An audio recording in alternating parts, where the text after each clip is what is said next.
मैं चोरी करूं, डाका मार के लेके आऊं, हराम खिलाऊं इनको। मैं क्या कर सकती हूँ, 2 बच्चे हैं, खाना पीना भी उनके, कपड़ा लीड़ा सब कुछ। लेकिन आप थोड़ा सा, मैं यही कहती थी कि मेहनत कर लिया करो। मेरी गल सुन, फिर ਉਹ ਸਾਹਮਣੇ ਉਹ ਵਜ਼ੀਰੇ ਆਲਾ ਸਾਹਿਬ ਹੈਗੇ ਨੇ, ਉਹਨਾਂ ਨੂੰ ਕਹਿ, ਨਹੀਂ ਤਾਂ ਮੇਰੀ ਜਾਨ, ਮੈਂ ਅਗਰ ਮੈਂ ਖਤਮ, ਅੱਗੇ मैं बच गया, मैं ਹੁਣ ਤੈਨੂੰ ਕੀ अल्फाज मैं बोला कि फिर मैं खत्म हो जाऊं। मेरे पास क्या है, क्या मैं कैसे मैं कमा के लेके आऊं? मैं मरने के लिए मैं तैयार हो गया, मैं मौत के ऊपर खड़ा हुआ था, मैं चिल्ला रहा हूं, मेरी आवाज मेरी नहीं पहुंच रही। वो वज़ीरे आला जो माँ बनी हुई है, वो माँ के पास आवाज नहीं पहुंच रही कि उसके घर के पास एक बंदा बेचारा अपने बच्चों की रोजी के लिए मर रहा है। एक भूख के हाथों तंग थे, गुर्बत के हाथों तंग थे, और दूसरा ये मसला खड़ा हो गया, तो जिंदगी गुजारना तो एक तरफ एक एक मिनट क़यामत से भी बदतर था। जब मैं ऊपर खड़ा हुआ था, फिर मेरे ज़हन में आया था, जब नीचे लेके आ गए, सारा रोड साफ हो गया, खाली हो गया, कोई भी नहीं था। मैंने फिर सोचा कि नवाज, तेरे मरने के बाद सारे चले जाएंगे, तेरे बच्चे जो है ना वो भूखे रह जाएंगे, जैसे अब है ना, इससे ज्यादा इनका बुरा हाल हो जाए। अभी मेरे साथ मुतालबा जो तय हुआ है, बात जो सर तय हुई है, वो अभी तक मंजरे आम तक नहीं पहुंची। ये कहना दुरुस्त होगा कि आप अपनी बीवी की लड़ाई की वजह से गए? जी, बीवी की लड़ाई। तो भाभी आप इस तरह लड़ी उनके साथ कि अपनी जान से जाने लगे थे वो? मैं इनके साथ लड़ी तो नहीं, मैं बस यही बच्चों के खाने पीने का ही तकाजा करती थी। घर में आटा नहीं होता था, दाल चीनी वगैरह नहीं होती थी, तो बच्चे 2-2 दिन भूखे रहते थे, जिस वजह से मैं इनसे साथ झगड़ा तो नहीं करती थी। यही कह सकती। बच्चों की मेरी तो बात सुन, बच्चों को मुझे नहीं पता, इतना अंदाजा मुझे भी है कि मैं इस बात के लिए मैंने अपनी मौत कबूल कर। मेरे पास क्या है, क्या मैं कैसे मैं कमा के लेके आऊं? मैं मरने के लिए मैं तैयार हो गया, मैं मौत के ऊपर खड़ा हुआ था, मैं चिल्ला रहा हूं, मेरी आवाज मेरी नहीं पहुंच रही। वो वज़ीरे आला जो माँ बनी हुई है, वो माँ के पास आवाज नहीं पहुंच रही कि उसके घर के पास एक बंदा बेचारा अपने बच्चों की रोजी के लिए मर रहा है। मैं तुझे तो इसीलिए नहीं कहता था कि मेरे बच्चों के सामने मैं तुझे मारूं। मैं अपने आप पे जुल्म करना, मैं अगर नहीं लेके आ रहा, मैं इनको मार दूं, इनको मैं नहीं मार सका, मैं खुद मरने के लिए मैं तैयार हो गया। आपको बिल्कुल तरस ना आया? मुझे तरस इन पे, मुझे ये नहीं पता था कि ये इतना बड़ा कदम उठा लेंगे। मैंने तो घर से थोड़ी बहुत, आपने जब रोज उनको परेशान करना और रोज कहना और डिमांड करनी, तो फिर उस बंदे ने कुछ ना कुछ तो करना था। ये देखें, ये मेरी कैफियत को अच्छी तरह जानते हैं। मैं ना कभी ब्यूटी पार्लर गई, ना कभी मैंने महंगे कपड़े ख़रीदे। मेरे बच्चों के भी आप कपड़े देख सकते हैं कि अब बिल्कुल ही हल्के से होंगे, या कभी लंडे बाज़ार से ख़रीद के पहन लिए। हम तो इतने महंगे कपड़े भी नहीं पहनते, ज़्यादा से ज़्यादा 100-150 रुपये वाली शर्ट लेके पहनते थे। तो इतनी मैंने कभी उनसे रिक्वेस्ट नहीं की कि मुझे 5,000 वाला सूट लेके दो। ज़्यादा मैं अपनी बहन के कपड़े ले आती हूँ या अपनी अम्मी के कपड़े ला के पहन लेती हूँ। अब इससे ज़्यादा मैं सब्र क्या कर सकती हूँ। अच्छा, जिस वक्त आप नीचे खड़ी थी और आपका खामन जो है वो उस वक्त मौत के मुंह में था, तो क्या फीलिंग थी? बच्चों को देख के क्या ख्याल आ रहा था? बहुत बहुत परेशान थे, क़यामत का आलम था। एक तरफ बच्चे नीचे तड़प रहे हैं और दूसरी तरफ मियाँ ऊपर खड़ा हुआ है मौत के मुँह में। तो ऐसे था कि जैसे ज़मीन आसमान एक हो गया, कुछ समझ नहीं आ रही थी।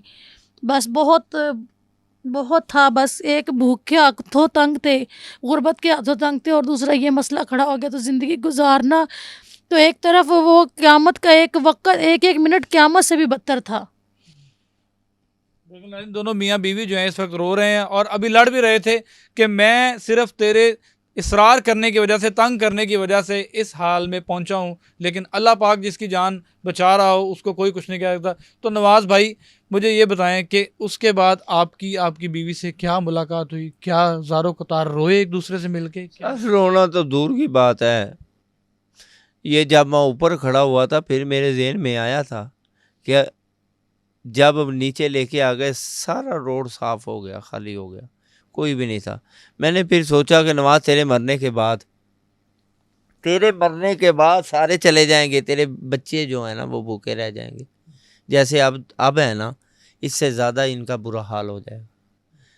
तो उस टाइम चले हौसला करें, अल्लाह पाक ने जान दी है और इंशाल्लाह बाकी सारे मामलात भी आपके जो हैं वो सॉल्व हो जाएंगे। तो अब ऐसा कभी इतना बड़ा इकदाम तो नहीं करेंगे दोबारा? सर, कोई बाप नहीं करना चाहेगा, क्योंकि वो कोई बाप, बच्चों को अल्लाह पाक भूखा ना दिखाए, किसी बाप को, अपनी औलाद को कोई बाप देखेगा तो वो अपना गोश्त भी होगा ना, वो भी खिलाने पे वो मजबूर हो जाएगा। तो वक़्त ये बहुत बुरा होता है, ऐसे अल्लाह पाक किसी के ऊपर ना लेके आए। मैं वज़ीर आला से मैं दरख्वास्त करता हूँ कि हम पे रहम करे। वो दूसरे जो लोग हैं, वो लोग जो मेरे लिए दुआ कर रहे थे, वहाँ पे नीचे खड़े हुए थे मेरी बीवी के साथ, मेरे बच्चों के साथ, वो रो रहे थे। जब मैंने पानी पकड़ा तो वो उन्होंने नारे लगाए। वो मुझे प्यार ही करते थे। नीचे आया तो वो दुआएं कर रहे थे, तो वो मुझे मोहब्बत करने वाले थे। प्लीज़ आप भी वैसे मेरे साथ कोई कुछ करें कि मैं अभी भी उसी रास्ते पे खड़ा हूँ। अभी भी मैं उसी रास्ते पे वज़ीर आला साहब मैं खड़ा हूँ। मैं मीडिया पे रो के मैं तंग आ गया हूँ। मेरी आवाज़, मैं इस चैनल पे आया हूँ, ये मेरी आवाज़ आप सुने। और ये जितने भी बहनों और भाइयों आप देख रहे हो, प्लीज़ इसे वायरल करें, शेयर करें, तो इसकी आवाज़ मेरी आवाज़ के साथ मैच करें, तो वज़ीर आला साहब को ये मेरी बात पहुँचाई जाए कि ये मजबूर हैं, हम लोग मजबूर हैं। नहीं तो पहले कभी भी ऐसा हमारा, मैं भी नहीं चाहता कि मेरे बच्चे ऐसे दर दर जगह पे ये घूमें। प्लीज़ ये मेरे हाथ जोड़ें। आपके खावंद की बातें सुन के तो मुझे यही लग रहा है कि इनके इस हद तक आने की ज़िम्मेदार आप हैं। समझती अपने आप को ज़िम्मेदार? देखा जाए तो मैं भी नहीं हूँ, ये सारा काम महंगाई की वजह से हुआ है। नहीं, जो मियाँ बीवी जिनके पास वसाइल नहीं होते, वो तो प्याज खा के भी गुजारा कर लेते हैं। हम लोगों ने भी आपने ऐसे किया है। हम लोग तकरीबन 1 साल से ऐसी ज़िंदगी गुजार रहे हैं। मैं इन पे शिकवा नहीं करती, लेकिन बीवी अगर मियाँ से नहीं मांगेगी तो किससे मांगेगी? और मैं फिर से वो कह रहा हूँ, मैं चोरी करूं, मैं डाका मार के लेके आऊं, हराम खिलाऊं इनको। कोई ऐसे गाड़ी लेके जाता है ना, हम लोग भी स्पीड पे लेके जाते हैं, हम लोग भी उसे कहते हैं हराम का पैसा है। ये भी मैं हराम लेके आऊँगा, लोग इसे भी हराम का कहेंगे। मैंने थोड़ा ज़रूर कमाया, लेकिन हलाल ही खिलाया शाजिया, ये भी तुझे पता है। ये मैं मानती हूँ कि आपने हलाल खिलाया, लेकिन वो अब मैं क्या कर सकती हूँ? 2 बच्चे हैं, खाना पीना भी उनके, कपड़ा लीड़ा सब कुछ।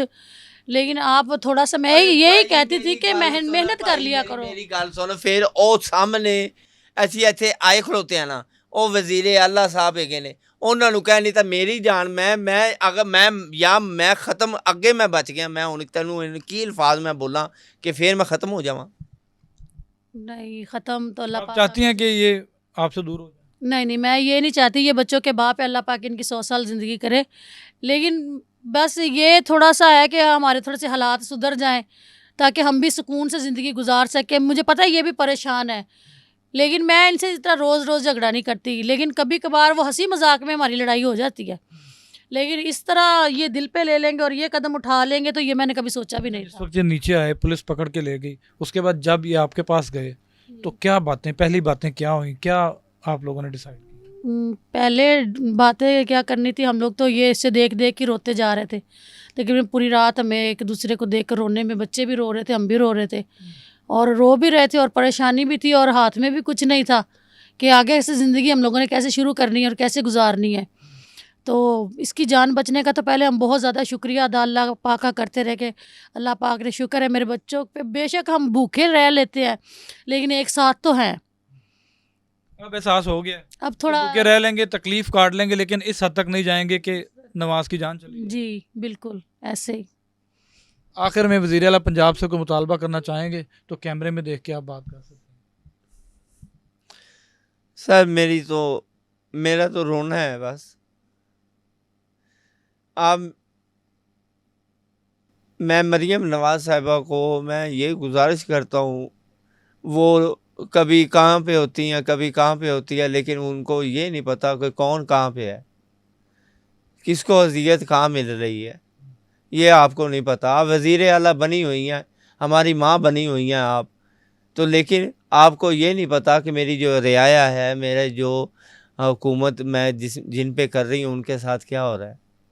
आप ये कह रही हैं कि मैं फ़ंड लगवाऊंगी। मैंने सुना था कि 3,000 रुपये का आप फ़ंड लगा रही हैं, हमें तो नहीं मिला। अगर वही हमें मिला होता तो कुछ तो हमें कमी हो जाती, लेकिन वो हमारे पास कुछ भी नहीं है। आप बस बातें ही आप फिर करते हो। अभी मेरे साथ मुतालबा जो तय हुआ है, बात जो सर तय हुई है, वो अभी तक मंजरे आम तक नहीं पहुंची। मतलब जो ख्वाजा साद रफीक ने नहीं सर हुकूमत हुआ। पंजाब की तरफ से आपके साथ चीज़ें डिसाइड की थी? कुछ भी नहीं हुआ ये बिल्कुल। मैं तो फिर यही कहता हूँ कि वो पुलिस वाले ही अच्छे थे, वो रेस्क्यू वाले ही अच्छे थे। बस ये दो ही अच्छे थे जिन्होंने मेरे बच्चों को रोटी तो खिलाई थी। वो ही है जिन्होंने 20,000 रुपया वो SHO ने दिया और 5,000 का वो मुझे राशन दिया। वो मीडिया वाले ही अच्छे हैं जिन्होंने थोड़ी थोड़ी वो रकम मुझे दे दी, कि जिनका वो हफ्ता मेरा गुजर गया। आपसे अच्छे तो फिर वो ही हैं। बस आप बातें ही करना जानते हैं, किसी को देना आपको आता नहीं है, नवाज भाई, या आपने देना नहीं है। इस हद से वापस होके आए हैं, मौत बड़ी करीब से देख के आए हैं आप, क्या कहना चाहेंगे? लोगों को खुदकुशी करने से मना करेंगे? सर मैं मना नहीं करूँगा, मैं तौबा तौबा का लफ्ज़ कहूँगा कि तौबा करें, ये सोचना भी नहीं है। क्योंकि मेरी जो ज़िंदगी है ना, मेरी ज़िंदगी, मेरी जो दुनिया है, ये मेरे बच्चे हैं सर। मैंने इस दुनिया से नहीं जाना था, मैंने अपनी छोटी सी ये जो दुनिया है ना, ये इससे चला जाना था, और ये मेरी दुनिया ख़त्म हो जानी थी। ये जितने भी मेरे बहन और मेरे भाई हैं, घर में झगड़े होते हैं आपस में, वो सॉल्व करें।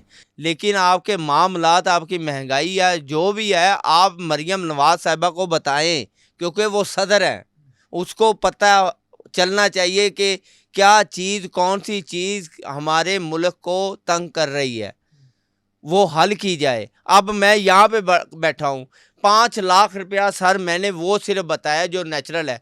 पीछे जो थीम पार्क में मैंने 9 लाख रुपया देना, वो तो बात ही अलग है। वो 9 लाख देना है वहाँ पे? जी, वो मैंने अलहदा देना है। घर लिया है ना, तो उसके 3 लाख रुपया दिया है, एडवांस दे के हमने घर लिया है। और ये बात एक मैं और आपको बता दूं, हम जिस घर में रह रहे हैं वो हमारे हेल्प की गई है। वो जो छोटा सा कच्चा पक्का सा किसने बना help के दिया गया, वो मेरी अम्मी और मेरे अब्बू ने हेल्प की थी, क्योंकि हमारे माली हालात इतने ख़राब थे कि हमारे पास छत भी नहीं थी और घर भी नहीं था किराया देने। अभी मैं जेनमन मिला 5 मरले का मकान, सिर्फ लेंटर तक खड़ा हुआ, लेंटर से थोड़ा सा नीचे। मेरे पास पैसे नहीं थे, ले तो मैंने लिया था, लेकिन मैंने जितना डालना था डाला। मैं पैसे मेरे पास होते थे, लेकिन हालात इतने हो जाने हैं, वो तो अंदाज़ा किसी को नहीं है कि बंदा यहाँ तक आ जाएगा। मेरे पास तो मेहरान गाड़ी भी थी, आल्टो भी थी, कार भी थी मेरे पास। मेरी वो टिकटॉक पे वो मेरी अपनी ज़ाती थी। वो तो कहने का सर ये मकसद है, मैंने वो, इसकी माँ ने फिर इसको, वो फौत हो गई हैं, अल्लाह उसको जन्नत फिरदौस में जगह अता फरमाए। जब आपने कॉल की, मैं अपनी माँ की कब्र पे था, वो वीडियो भी मैं आपको दिखाता हूँ। मुहर्रम के एक ही मुहर्रम में, ये पीछे जो मुहर्रम, तीसरी मुहर्रम को मेरी माँ फौत हुई है, और एंड वाले मुहर्रम को जुम्मे का दिन था, इसकी माँ फौत हो गई।